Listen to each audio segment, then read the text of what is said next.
Guys, listen. Welcome to the first podcast of UnMotivated. I'm here with Jamahl. It's right? Huh? Exactly. It's right. Right. And the better best dog, aka Jemarcus, is on the, as I think they used to call it, ones and twos back in the day. Ones and twos. So here's the thing. One of the objectives of this particular podcast is to highlight businesses, friends we know, and just walk you through the fun and fucked up shit that we've been through. And if ever you've lived this life, there's nothing worse than living life. So what does that mean? Jamahl, tell them real quick who you are, where you come from, and even more importantly, what to look forward to. Oh, man. So much to say. All right, well, Jamahl. My name is Jamahl. From New York City. Raised in Queens in the Bronx. This is where I come in, people. Former pro basketball player. Like, what's going on, man? Yeah, man. Yeah, he hasn't done anything, Just, He's got a good story, man. And again, this is the first step is getting people a little bit comfortable about being on camera. So there will be drinks and at times just things we do to just break the ice. And the first time is always, the fun time because you go, wow, that was different. And I think he'll enjoy when he goes back and listens and says, wow, that wasn't as bad as I thought. Yeah, man. We paint a little picture. This is the young man, and we all young in a sense, and realistically, we all young in comparison to Mother Earth. Mm-hmm. So no matter what happens, no matter how old you get, Earth is gonna be here before you got here. It's gonna be after you die. So embrace your age and live in the youth, and you're as young as you choose to be. But point is, he figures stuff out. Hey, if you're a problem solver, then you probably can start a business. So what I've enjoyed in just connecting with Jamahl is that this guy can figure stuff out. So episode 1, here's the title. Life. First question, Jamahl. You could tell them if you so choose.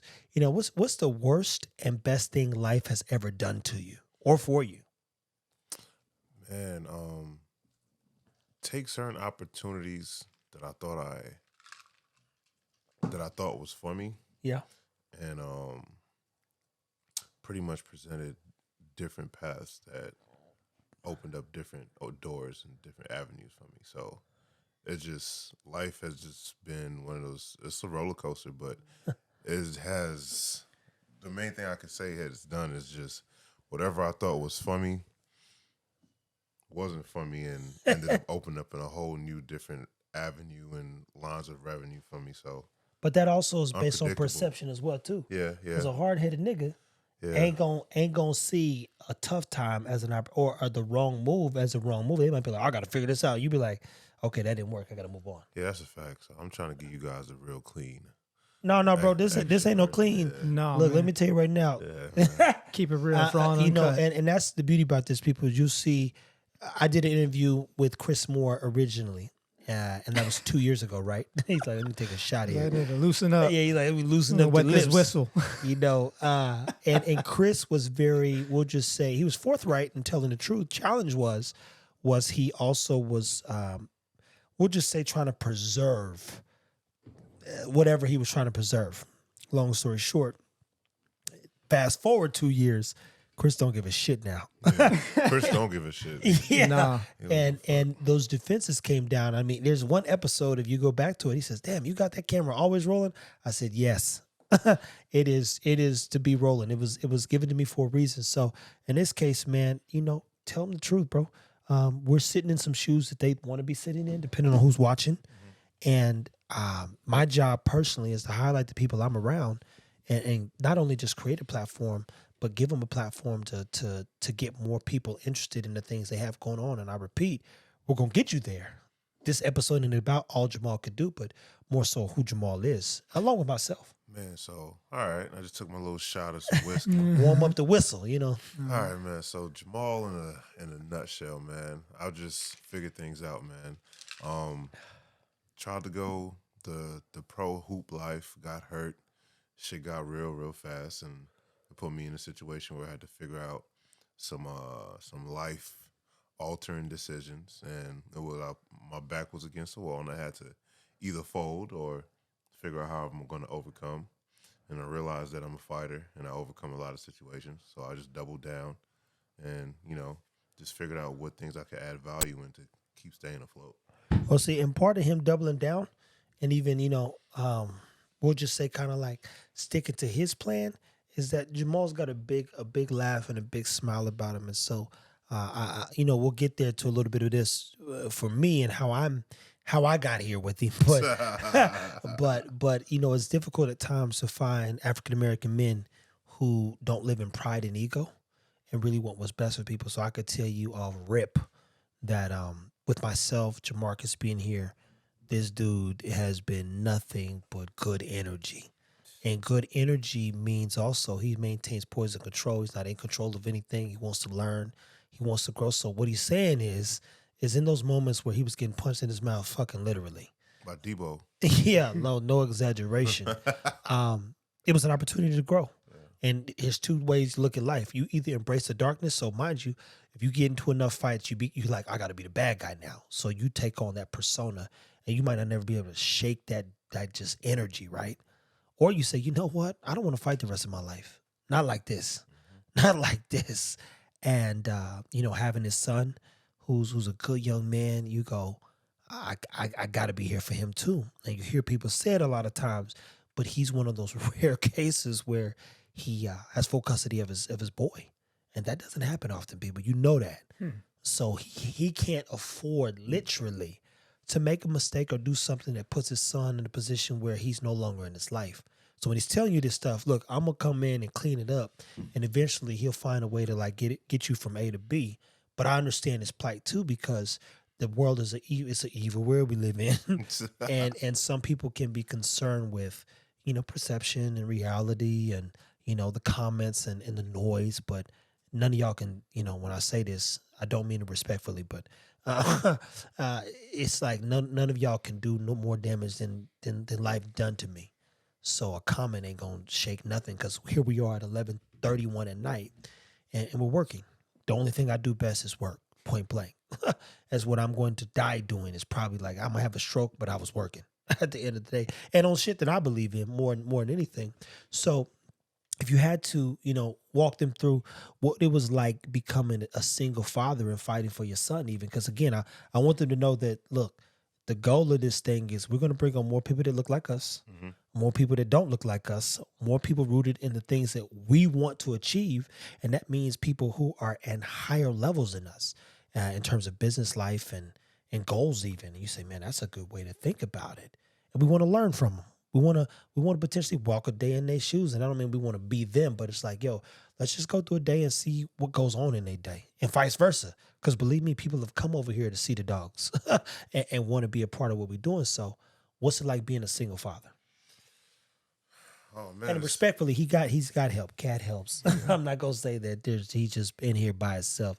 He's got a good helpmeet support system, and even when he has his friends, myself, Tree, and others to support, we've got his back. And mind you, I'm very new to Jamal's life, but I'm here for it. So yeah, man. Single father, being a single dad is tough, man. A lot of responsibilities. Got to make decisions that go past you, and I believe in the earlier stages of a lot of single dads, just really trying to figure out what their next move is going to be. It puts you in a situation where you just gotta mature fast, and sometimes we're at that stage where we're still trying to figure out what we need so we can be able to be in the situation to be able to take care of the kid or be of any be really effective. You know what I'm saying? So, is being a single dad, a single father, even though this comment could be probably taking us out of pocket, man. People don't think about it, but it could be as tough as being a single mom, you know what I mean? Because a single mom, Right, it is. You know what I mean? But they think that the man is supposed to have all the ducks in a row, and it's not like that, especially when you're caught up in trying to figure out what your walk is. You know what I'm saying? So it's been tough, man. There's been a lot of situations where I had to double down, dig deep, try to figure out the person that I am and what I'm trying to become. And then, really got caught up in that word legacy. and what you could leave behind. And then, you know, going through that situation, you got to figure out where you came from. You know what I'm saying? So a lot of situations causes you to go back and just ask more questions, remember more memories to try to figure out how you could, you know, play chess accordingly to make sure your son or your daughter is good moving forward. So it's been, being a single dad is fucking tough. But, you know, with the right environment, the right people around, it makes it all that much the better. And the people, I'm only laughing because I can say this is I've been in Maul's house. This is his home, you know, for about 4 months now. And objectively, there was a moment in time where he says, "Hey man, you know, this one I need your help." And you think about how much pride you have to remove when you ask someone for assistance, even, and someone that you don't. I mean, you like I'm 100 on paper and in real life. So he's not asking because he don't. He's not asking because he's like second guessing. He's like, yo, I need a little help in this particular area. Let's provide a little bit more structure. Does a great job, to be clear. But what that did for me, 2 moments in here that I'm aware of, and just there was a time where basically Micah went around the whole room and he hugged everybody. My mouth is running, and so I'm seeing, but I'm not seeing. And so he gets to me, and I'm sitting on this stool, and he scratches his head, and he don't know what to do. Because mind you, I've walked in this man's home. I said, listen, I don't like kids. But I'm respectful. I'm not like, oh, get this nigga on my face. I mean, Micah could come in. He just need to know. He needs some instruction. Yeah, boundaries, yeah. Yeah, boundaries. I don't even call it boundaries. He just, you know, it's work. It's constant work with the dogs, with life, with friendships. The hardest part about a relationship is that it's going to grow. And let me paint a very vivid picture. Your kid at 2 years old is a different kid at 8 years old, 10 years old, 12, 15, 19, 20, 30. Every part of those stages, the communication's going to change. The expectations are going to change. Everything's going to change. Well, guess what? Just like in real life, if you choose somebody, it's the same thing. Mm-hmm. We're all going to grow, and how we look at things is going to improve, change, or in some cases get worse. So in this case, I'm like, look, I've dealt with thousands of kids, no exaggeration. And I'm just like, I know how much work they take. So I applaud, you know, Jamahl and any single parent. I couldn't do it because it is such a taxing task. I love actually being able to assist in moments where, you know, one could be unsure. So 2 moments that have been impactful to me while I've been here with him and his son. One, him asking me to just spend some time with him and see if I could help get through a tough time that was going on. We're trying to figure out, you know, where some stuff was derived from. The other is that one moment where he's going around and he's like hugging everybody, including Jemarcus just hugged him literally before we started this. And he's like, yo, just pound him, bro. He got to me and he scratches his head, and I'm Still tuning, scratching his head. and I'm tuning him out because I'm like, in my mind, I'm like, I know this kid ain't gonna hug me. But he still comes around and just looks. You know, I guess I just look at you like, what do I do here? Go to bed. But point is I didn't give him no hug, to be clear, but I did give him a pound, which is mad respectful. But at the same time, I said, man, how old is your son? He's 8? Mm-hmm. This 8-year-old kid knows something that I'll never know. And that's to know love, care, consideration at 8 years old. I didn't have that. So I don't get it personally. So for one, he's got to be doing a good job because I couldn't think of a moment. And matter of fact, I'll be as raw as this. My mom's here visiting. I don't like my mom. That's the truth. We don't get along. And when I just left seeing my mom the other night, you'll never hear my mom say, I love you. She didn't say it. I'm 35 years old. It didn't come out of her mouth. It'll never come out of her mouth because it ain't true. So I repeat, from a mother to a father standpoint, I can't remember my dad saying it. At 8 years old, I had no clue what Micah's feeling. I had no clue. So for me, it was a surreal moment because you go to my buddy Maul, but even more importantly, I'm glad that young man is on the right path emotionally. Yeah. Shit, yeah.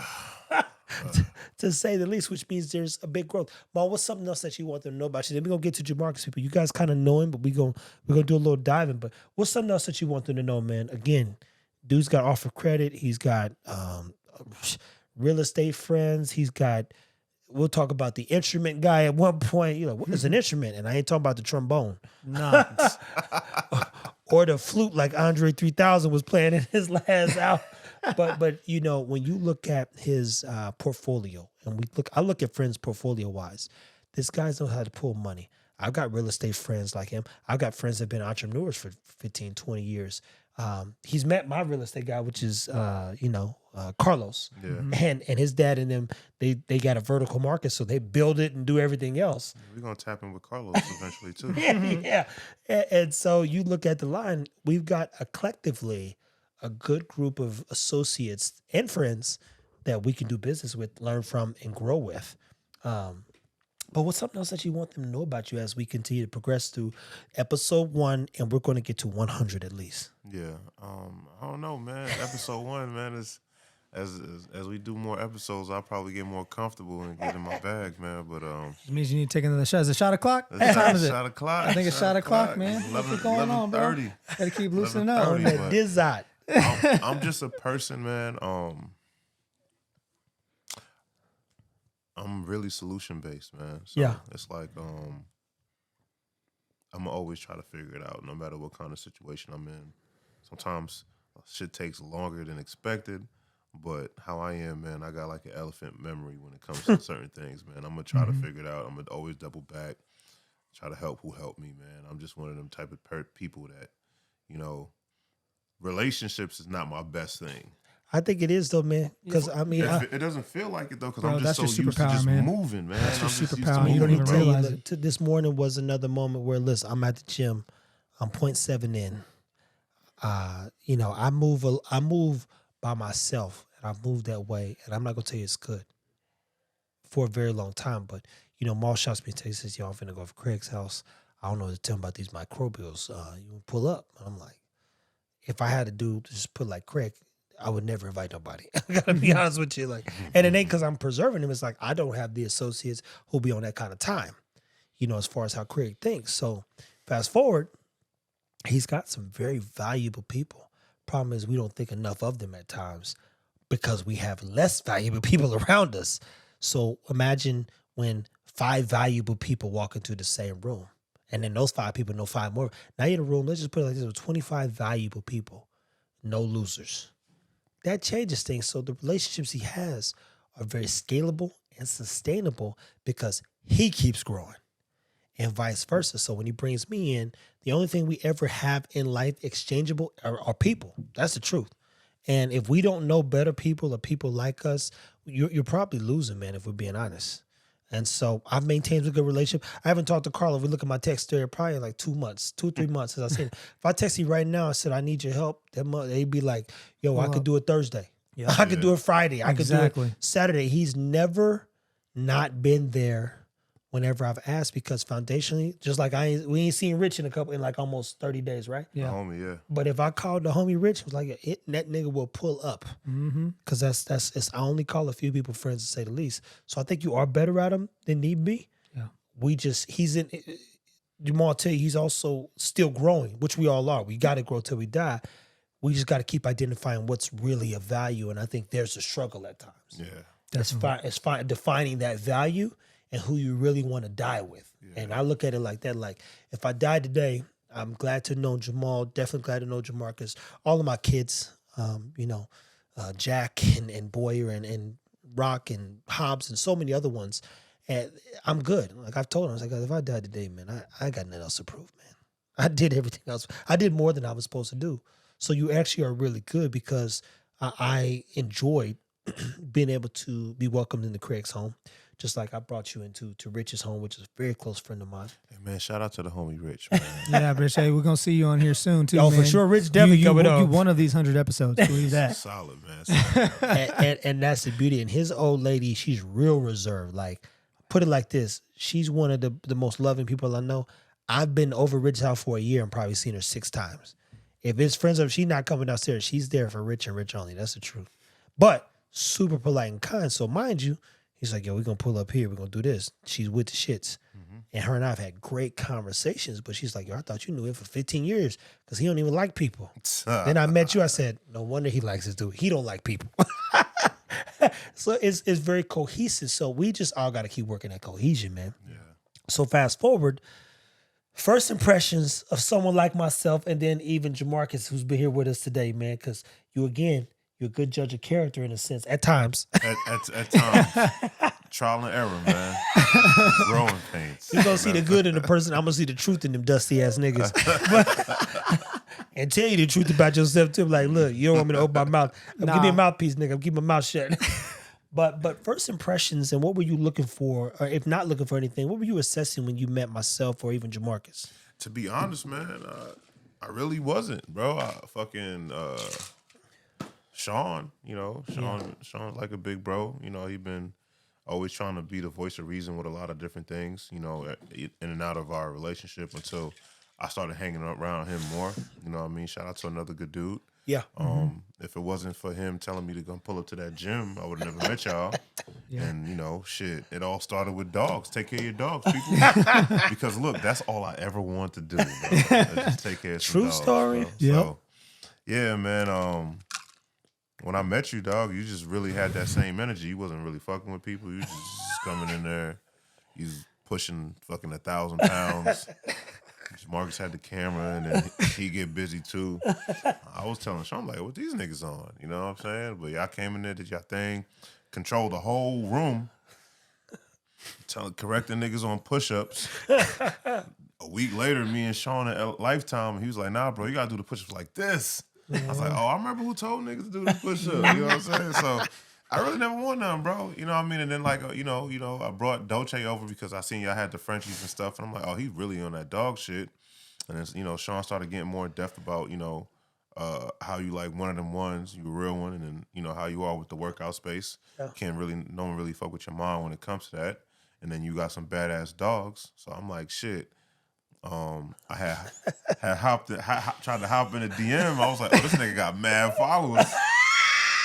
You know what I mean? Kept following and unfollowing, didn't recognize. So I told Sean, I'm like, yo, can I bring Dolce to the spot? So I really got in with him because I was trying to plot. You know what I'm saying? So I brought Dolce over. I brought my dog over, man, and thinking I had some heat, which she is heat in a sense. Yeah. You know what I'm saying? Brought her over, tried to check the temperature, you know, took some cool pictures with the baby and shit. Mm-hmm. He was interested as far as the features, but didn't really care for the dog.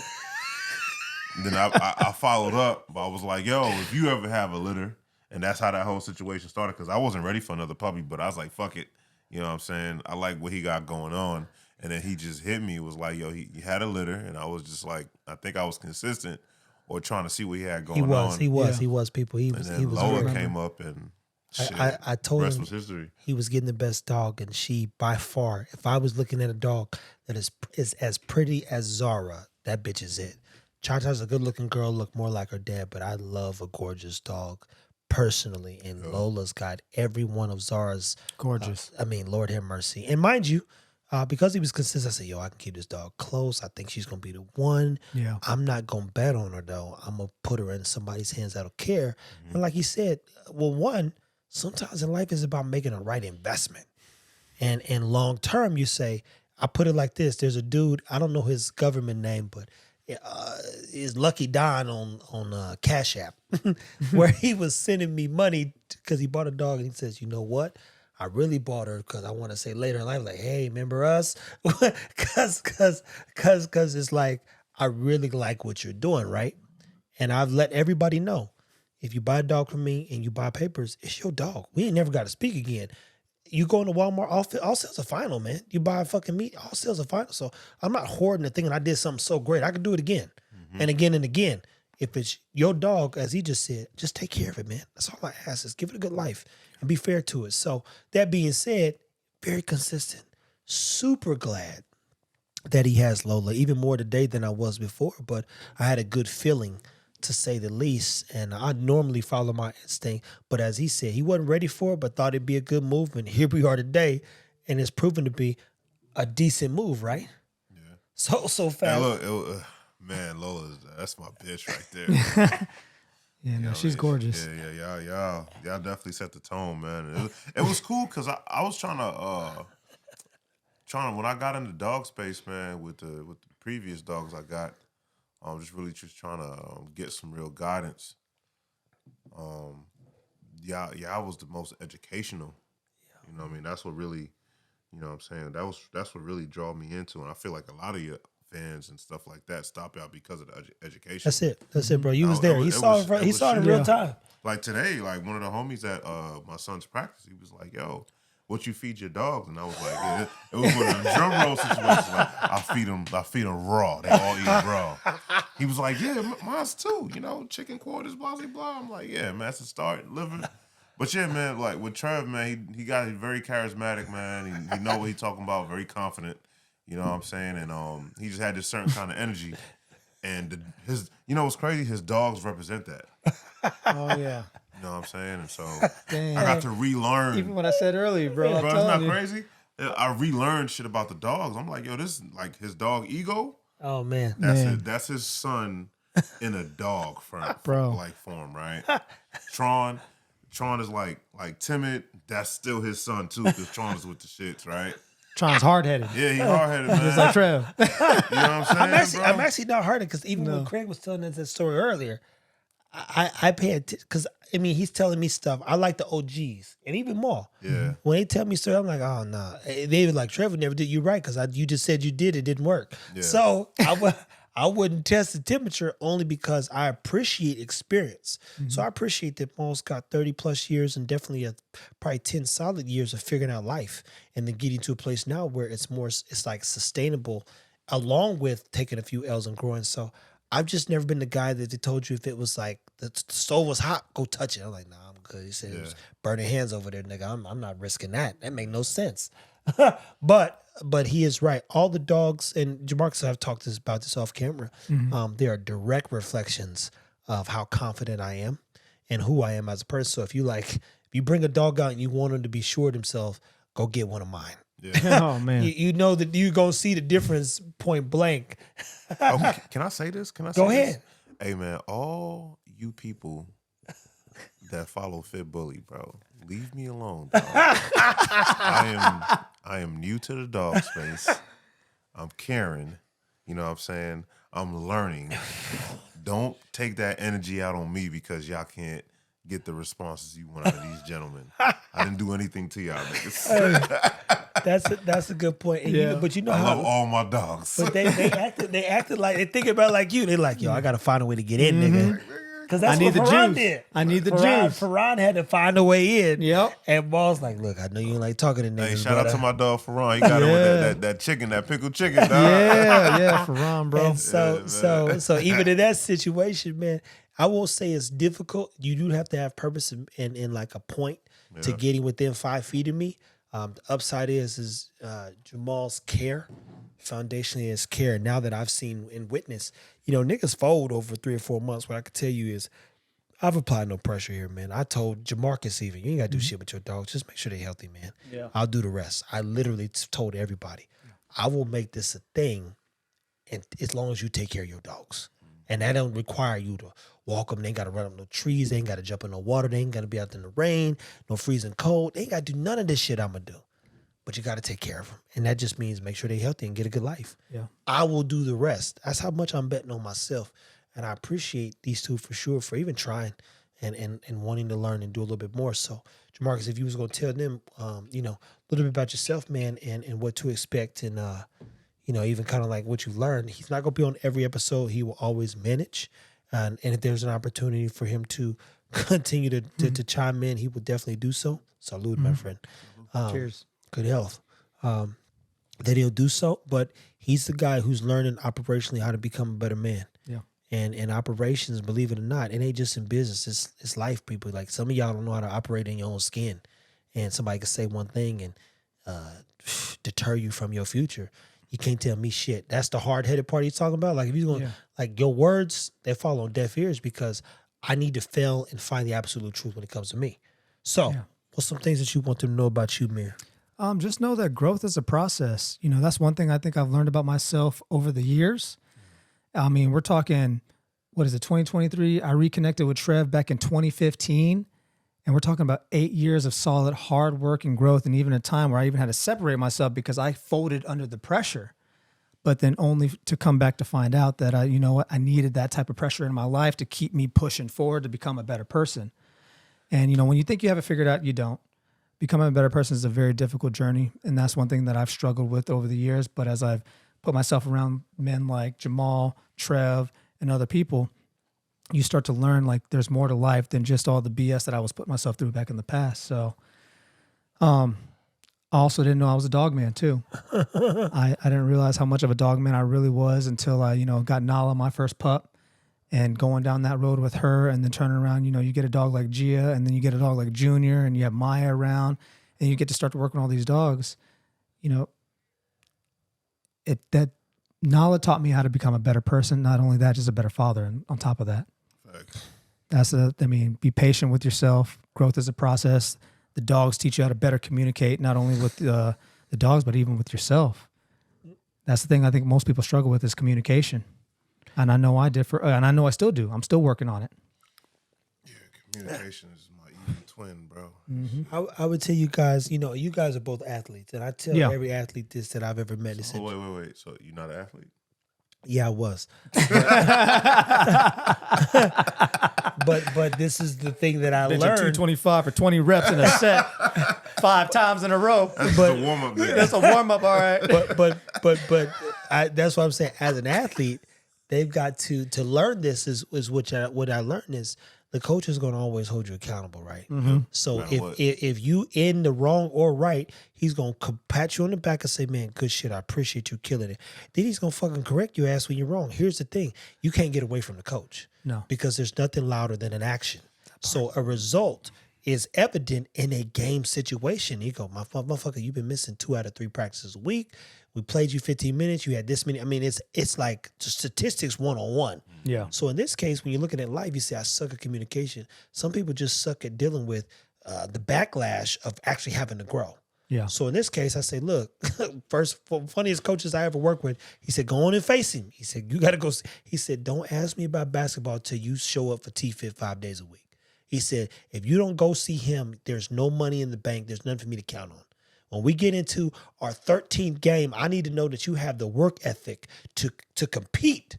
I don't need you to make every shot. I know that you're going to compete. And he's the reason why he's here is because we need to compete. And y'all some pussies, to say the least. So point is when you look at challenges with communication a lot of time, it's because sometimes people are concerned with the backlash, right? But the fact is life is a coach. And it's an ugly coach, to say the least. Problem is you can't get away from it. So whether you hold off today or you work till later, it's going to coach you one way or the other, good or bad. So if we just deal with the bullshit now, you get more pats on the back and claps than you get like, what the fuck were you thinking?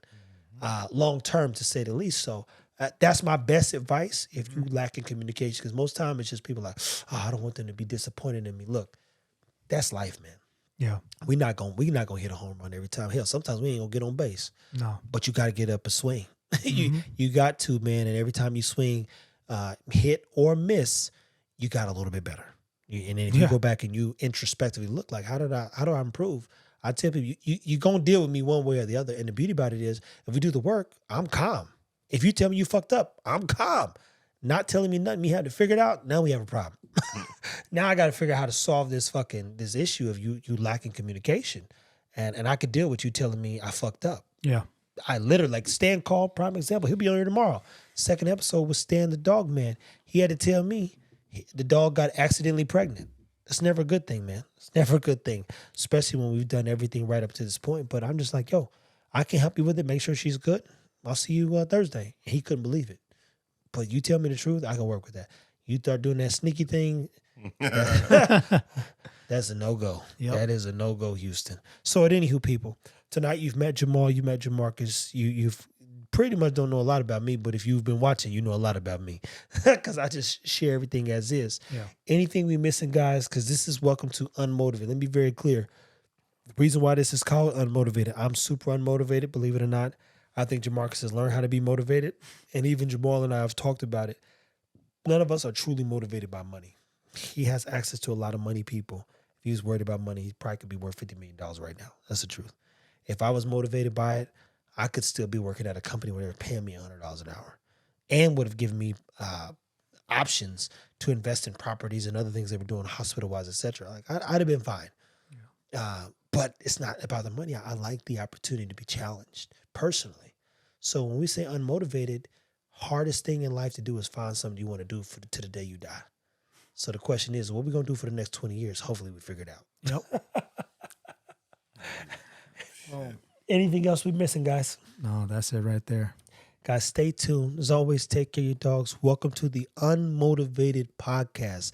This wasn't an episode rooted in motivation, but over the first 5 to 10, you will learn about the people who will be in and out at times. Myself, Stan, definitely Jemarcus, always Jamahl, and a few others that we hope to get on soon and very soon. So stay tuned, people, and good luck.